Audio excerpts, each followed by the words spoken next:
Shop के लिए हम लोग आया അതാണ് ഇപ്പോൾ ഇതിൻ്റെ ഓണർ. ഈ പയണ ആളെ കണ്ടില്ല, ഇതാണ് ഇവിടുത്തെ ഓൾറൗണ്ടർ. ക്യാമറ കണ്ടപ്പോൾ മൂപ്പര് ഉള്ളിലേക്ക് പായാണ്, അല്ലെങ്കിൽ എന്താണ് വർത്താനം പറയുന്നത്, നമ്മൾ അറിയാത്ത ഹിന്ദിയിലൊക്കെ നമ്മൾ വർത്താനം പറയും. ഇന്നത്തെ നമ്മളെ പരിപാടി എന്താ വെച്ച് കഴിഞ്ഞാൽ ഫുഡ് അടിക്കാനുള്ള പോക്കാണ്. ഞാനുണ്ട് കമ്പനിക്കാരനുണ്ട്. നമ്മൾ പോകുന്നത് സനയൊക്കെയാണ്. ഇപ്പം നല്ല അടിപൊളി ബീഫ് കിട്ടും പാകിസ്ഥാനി റെസ്റ്റോറൻറ്റിൽ. ചെന്നപ്പോൾ തന്നെ ചാച്ച ഓർഡർ എടുക്കുകയാണ്. നമ്മളെ കണ്ടതും ചാച്ച പായാണ്, ക്യാമറ കണ്ടപ്പോൾ ക്യാമറ കൊണ്ട് വരാൻ മടിയാണ്. ഇതാണ് നമ്മൾ പാകിസ്ഥാനി റെസ്റ്റോറൻറ്റ്. അപ്പോൾ നമ്മൾ എൻട്രി അടിച്ച് നേരെ കയറുമ്പോൾ തന്നെ അതിൻ്റെ ഓണർ അവിടെ ഇരിക്കുന്നുണ്ട്. നമ്മൾ നേരെ ചെന്നപ്പോൾ തന്നെ സാലഡ് എടുത്തു തന്നു. നമ്മൾ സ്ഥിരം വരുന്ന കസ്റ്റമേഴ്സാണ്, അതുകൊണ്ട് ബീഫാണ് അവർക്കറിയാം. അപ്പോൾ ചെക്കൻ അപ്പോൾ തന്നെ ബീഫ് കൊടുത്തു വന്ന്.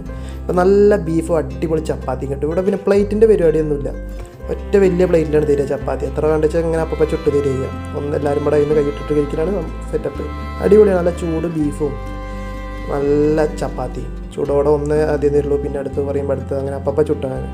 ഹാർഡാവണ പരിപാടിയില്ല. അങ്ങനെ അതും പറഞ്ഞു. അത് കഴിഞ്ഞ് നമ്മളൊരു കീമയും പറഞ്ഞു, ചിക്കൻ കീമ, അതും തീർത്ത്.